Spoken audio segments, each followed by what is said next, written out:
Hello everyone.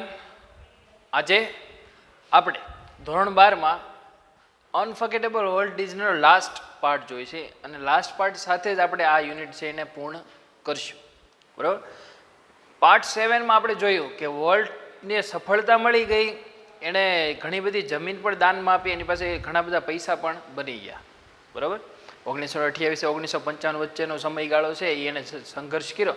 55માં જે એને સફળતા મળી પછી એણે જેટલા પૈસા આવ્યા, બરાબર, એ પૈસાનું એણે ડિઝનીલેન્ડ પાર્ક બનાવ્યો. વધેલા પૈસા છે એણે દાનમાં આપ્યા. ફ્લોરિડા ઇન્સ્ટિટ્યૂટ છે, કેલિફોર્નિયા ઇન્સ્ટિટ્યૂટ છે, એમાં દાનમાં આપ્યા. બરાબર. જમીન પણ આપી. હવે આપણે છેલ્લો પાર્ટ જોઈએ છે અનફર્ગેટેબલ વર્લ્ડ ડિઝનીનો પાર્ટ 8. અનફર્ગેટેબલ વર્લ્ડ ડિઝની, જે ભૂલાઈ ન શકે તેવા વોલ્ટ ડિઝની. બરાબર મિત્રો. હવે પાર્ટ 8 આપણે શરૂ કરીએ. Tragically in the midst of all this activity, Walt was stricken with this fatal illness. ફરીવાર, ટ્રેજિકલી એટલે કરુણતા. હવે એક એવું કરુણતાનું એક આ પાર્ટની અંદર વધારે કરુણતા શું કામ છે કે વોલ્ટની સાથે એવી ઘટના બને છે. તો શું બની? Tragically in the midst of all this activity. Midst એટલે મધ્યમાં. આપણે મિડલ ઇસ્ટ કહીએ, મધ્ય એશિયા કહી શકીએ આપણે. બરાબર. મિડેસ્ટ એટલે મધ્ય, વચ્ચેનું. શું કે in the midst of all this activity, આ બધી એક્ટિવિટી કાર્ય શૈલી છે એની વચ્ચેમાં શું થયું? Volt was સ્ટ્રીકન. સ્ટ્રીકન એટલે શું થશે? ફસાવું. શેમાં ફસાઈ ગયો? Walt was stricken with this fatal illness. Fatal illness એટલે શું થશે? જીવલેણ રોગ. ફેટલ એટલે જીવલેણ, ઇલનેસ એટલે રોગ. આ વોલ્ટ ડિઝની છે એક જીવલેણ રોગમાં ફસાઈ ગયો. બરોબર. આઈ heard him refer to this cruel blow only once. મેં સાંભળ્યું. કોણ કહે છે? આઈ હર્ડ એટલે રોય ડિઝની કહે છે. શું કહે છે? આઈ હર્ડ હિમ. મેં વોલ્ટ ડિઝનીને સાંભળ્યો. શું? રિફર એટલે કહેતા સાંભળ્યો. તો શું? Two this cruel blow only once. આ જીવલેણ રોગ. ક્રુઅલ એટલે શું થશે? કે ક્રૂર પ્રહાર. આ જે રોગનો પ્રહાર એના શરીરમાં શરૂ હતો વોલ્ટના. તો વોલ્ટ એક વાક્ય એને કીધું હતું. શું કીધું હતું? Whatever it is I have got, he told me, don't get it. વોલ્ટે કીધું રોય ડિઝની, જે હું અત્યારે ભોગવી રહી છું, જે અત્યારે મને મળ્યું છે, બરાબર, એ તને કે તમને ન મળવું જોઈએ.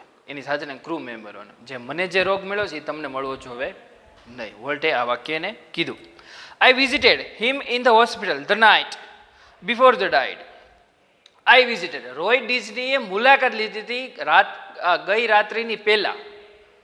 કોની મુલાકાત લીધી? વોલ્ટ ડિઝનીની મુલાકાત લીધી હતી જ્યારે એ મૃત્યુ પામ્યા એની આગલી રાતે એ ત્યાં હતા. ઓલ્ધો ડિસ્પરેટલી ઇલ. ઓલ્ધો એટલે છતાં પણ, ધો એટલે પણ છતાં પણ. ઓલ્ધો એટલે શું થશે અહીંયા? ઓલ્ધો એટલે છતાં પણ. ઓલ્ધો ડિસ્પ્રેસલી અત્યંત બીમાર, ખૂબ જ બીમાર હો. ડિસ્પરેટલી ઇલ એટલે અત્યંત બીમાર, ખૂબ જ બીમાર. જ્યારે એ બહુ બીમાર હતો. રોય ડિઝની એની મુલાકાત લીધી રાત્રે, તો વોલ્ટ ડિઝની છે ખૂબ જ બીમાર હતો. He was as full of plans for the future as he had been all his life. Roy ડિઝનીએ જોયું કે બીમાર બીમાર એકદમ ખૂબ જ બીમાર છે, તો પણ એના મનમાં ભવિષ્યમાં શું પ્લાન કરવા એ ચાલી રહ્યા હતા. કોના? વોલ્ટ ડિઝનીના. જોયું તમે કે સફળ વ્યક્તિ કોઈ દી મહેનત કરવાનું મૂકે નહીં. બરાબર. છેલ્લો શ્વાસ છે તો પણ એ એના ભવિષ્યના પ્લાન શું કરવા એમાં વિચારમાં હતો. વોલ્ટ યુઝ ટુ સે. વોલ્ટ હંમેશા કહેતો, શું અથવા ટેવાયેલો હતો, યુઝ ટુ સે તે Disneyland would never be finished. Disneyland કદી ફિનિશ એટલે પૂર્ણ થશે નહીં. આપણે જોયું છે હજી પણ ડિઝનીલેન્ડથી શરૂ છે. એન્ડ ઇટ નેવર વિલ, અને એ કદી પણ ફિનિશ થશે નહીં. I like to think two that Walt Disney influence will never be finished. મને એવું લાગ્યું, રોય ડિઝની એમ કહે છે, આઈ લાઈક ટુ સી, મને એવું જોતા એવું લાગ્યું. શું?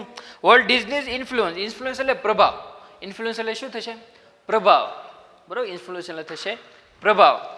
કે વોલ્ટ ડિઝનીનો પ્રભાવ છે શું છે? Never be finished that through his creation. એને જેટલું ક્રિએટ કર્યું છે, બનાવ્યું છે, એમ એનો પ્રભાવ છે કોઈ દી પૂર્ણ થશે નહીં વોલ્ટ ડિઝનીનો. આપણે જોઈએ છીએ કે મિકી માઉસનું નામ આવે તો એની પહેલાં હંમેશા શું આવે? વોલ્ટ ડિઝનીનું નામ આવે. બરાબર. That through his creation, future generation will continue to celebrate. Future generation, આવનારી પેઢી આવનારી પેઢી છે એ આની સેલિબ્રેટ કરશે, આવું બધી વસ્તુ એને મળતી રહેશે.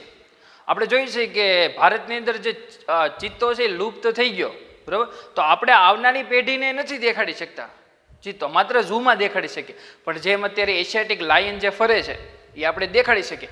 પણ જો સમય જતા આગળના સમયમાં જો એનું રક્ષણ કરવામાં ન આવે તો પણ એ લુપ્ત પ્રજાતિમાં થઈ શકે. એટલે એની ફ્યુચર જનરેશન આપણે એ દેખાડી શકીએ નહીં. એવી રીતે વોલ્ટ ડિઝનીએ શું કર્યું, ફ્યુચર જનરેશનને પણ ડિઝનીલેન્ડ મળે એની માટે એને એવી મદદ કરી.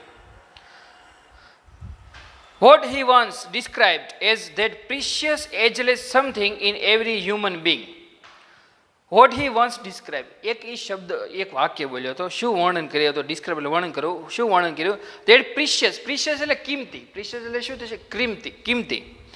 That precious ageless something in every human being which makes us play with children's toys.